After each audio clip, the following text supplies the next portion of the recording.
পুরুষরা আসেন, পুরুষরা। মহিলাদেরকে এখানে যাইতে দেওয়া হয় না, তো আপনারা দেখলে বুঝবেন না। একটু আপনারা সাইডে থাকেন।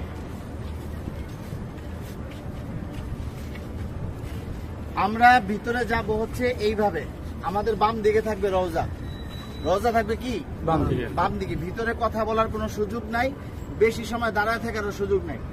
প্রথম দুইটা ছিদ্র থাকবে, যে দুইটা ছিদ্রের ভিতরে কোনো কিছু নাই। কবরের জায়গা ফাঁকা আছে। এখানে হযরত ঈসা আলাইহিস সালাতু ওয়াস সালামকে দাফন করা হবে। ওই পাশে হচ্ছে হযরত ইমাম মাহদিকে দাফন করা হবে। তো এই যে প্রথম দুইটা ছিদ্র ফাঁকা, এইখানে অনেকে দেখবেন সালাম দিতেছে, ভিড় লেগে আছে। এখানে সালাম দিব না, আমরা সালাম দিব হচ্ছে এইখানে। এইখানে এই ছিদ্র বরাবর ভিতরে হচ্ছে রাসূল সাল্লাল্লাহু আলাইহি ওয়াসাল্লামের রওজা। এই জায়গায় সালাম দিব। দেখবেন যে এরকম যেই ছিদ্রটা, এইটার সাথে কিন্তু কোনোটার মিল নাই, ঠিক আছে? এই বরাবর নবীজিকে সালাম দিতে হবে। রাসূল সাল্লাল্লাহু আলাইহি ওয়াসাল্লাম এখানে জীবন্ত অবস্থায় শুয়ে আছেন, ডান কাত হইয়া।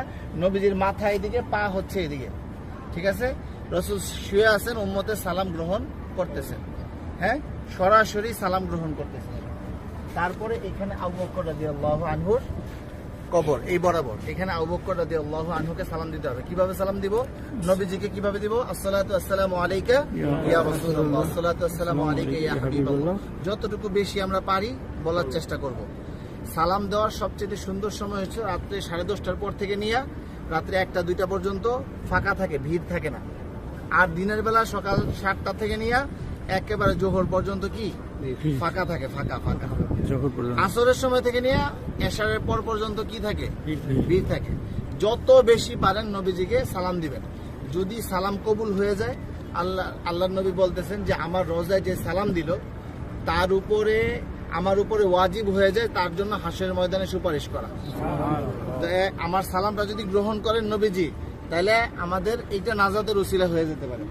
যাই হোক, বলতেছিলাম এই বরাবর আবু বকর রাদিয়াল্লাহু আনহু, আবু বকর রাদিয়াল্লাহু আনহু মাথা এদিকে, পা এদিকে।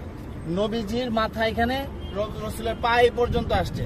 রাসূলের শরীরের ওই পাশে হচ্ছে কি আবু বকর রাদিয়াল্লাহু তাআলা।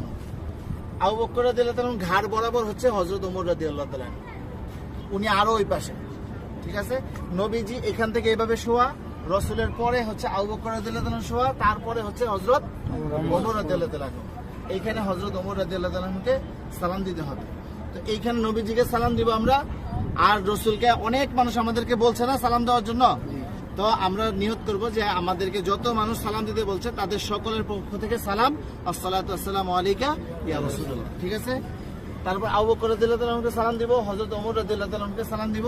তারপরে এখানে কোনো কিছু নাই, ফাঁকা আছে কবরের জায়গা ভিতরে। আমরা এই দিক দিয়ে বের হয়ে যাব। এটা হচ্ছে পুরুষদের যে কোনো সময় খোলা আছে সালাম দেওয়া। আর মহিলাদেরকে ঠিক রওজার পিছন দিক দিয়ে দিবে সালাম দেওয়ার জন্য একদিন। কথা বুঝতে পারছেন? একদিন সুযোগ আসবে রিয়াজুল জান্নাহ নামাজ পড়ার জন্য, এবং সালাম দিবেন রওজার পিছন দিক থেকে। আর মহিলারা বাহির দিয়া প্রতিদিনই সালাম দিবেন আপনারা বাহির থেকে। হ্যাঁ, এই পাশে আসেন।